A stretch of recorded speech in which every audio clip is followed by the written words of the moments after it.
Sous la lune danse le crâne, le cœur bat comme un cœur bise.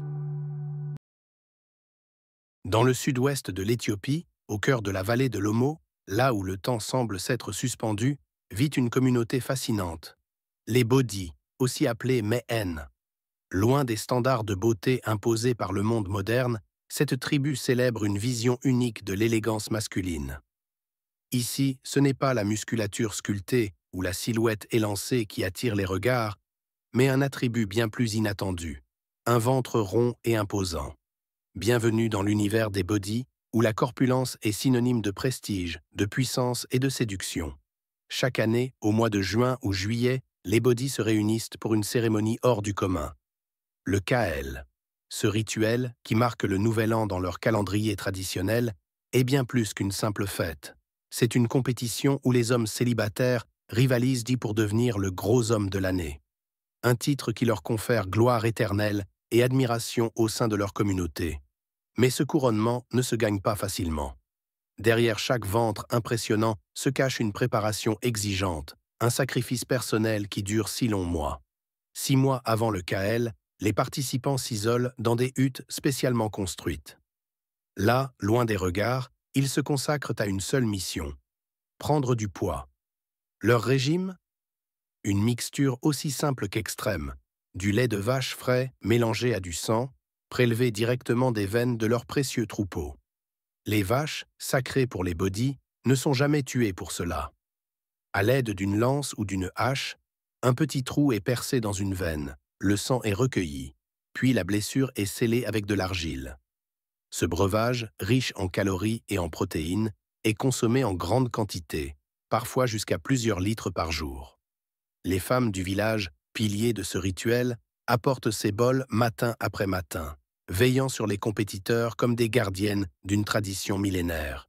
Mais cette quête de corpulence va bien au-delà de la simple prise de poids. Pendant ces 6 mois, les hommes vivent en reclus. Toute activité physique est proscrite, tout contact sexuel interdit. Leur quotidien se résume à manger, dormir et grossir. Pour les Bodis, ce processus n'est pas une punition, mais un honneur. Devenir gros, c'est incarner un idéal, celui d'un homme capable de subvenir aux besoins de sa future famille. Un ventre imposant est une promesse, un gage de sécurité pour une épouse et des enfants. Dans une région où la nourriture peut être rare, la corpulence devient un symbole de prospérité et de force.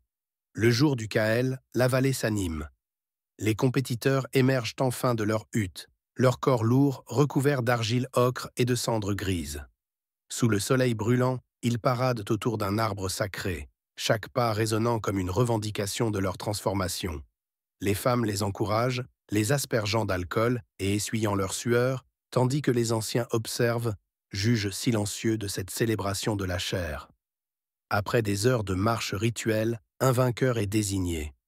Pas de trophée ni de récompense matérielle, mais quelque chose de bien plus précieux. Un statut de héros gravé dans la mémoire collective de la tribu pour le reste de sa vie. Pourtant, cette gloire est éphémère dans sa forme physique. Quelques semaines après la cérémonie, la plupart des hommes perdent leur imposante bedaine. Leur vie reprend son cours normal, leur corps s'affine à nouveau.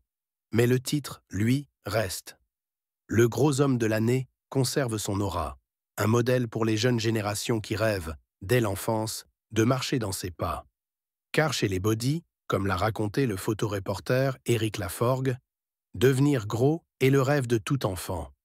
Une aspiration qui contraste avec les idéaux de minceur prônés ailleurs dans le monde. Mais cette tradition, aussi enracinée soit-elle, est aujourd'hui menacée. La vallée de l'Omo, berceau des Bodis et d'autres peuples autochtones, subit les pressions de la modernité.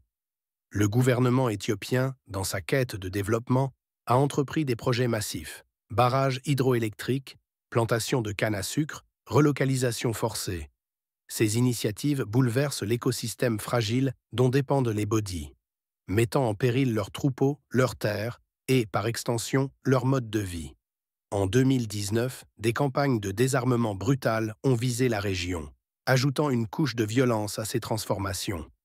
Les fusils, utilisés par les Bodis pour se protéger des bêtes sauvages et des rivaux, leur ont été confisqués laissant la communauté vulnérable. Face à ces bouleversements, le Kael devient plus qu'un simple rituel. Il est un acte de résistance, une affirmation d'identité dans un monde qui cherche à uniformiser. Les bodhis ne célèbrent pas seulement la corpulence, ils honorent une vision de la beauté qui leur est propre, une beauté qui défie les normes globalisées. À travers leur ventre rond, ils racontent une histoire de survie, de fierté et de lien profond avec leur terre. Alors que le soleil se couche sur la vallée de l'Omo, une question demeure. Combien de temps encore les bodhis pourront-ils préserver leurs rêves de grandeur? Dans un monde en perpétuelle mutation, leur histoire nous rappelle que la beauté, sous toutes ses formes, est avant tout une affaire de regard. Et ici, dans cette tribu isolée d'Éthiopie, elle se mesure à l'ampleur d'un ventre et à la force d'une tradition qui refuse de s'éteindre.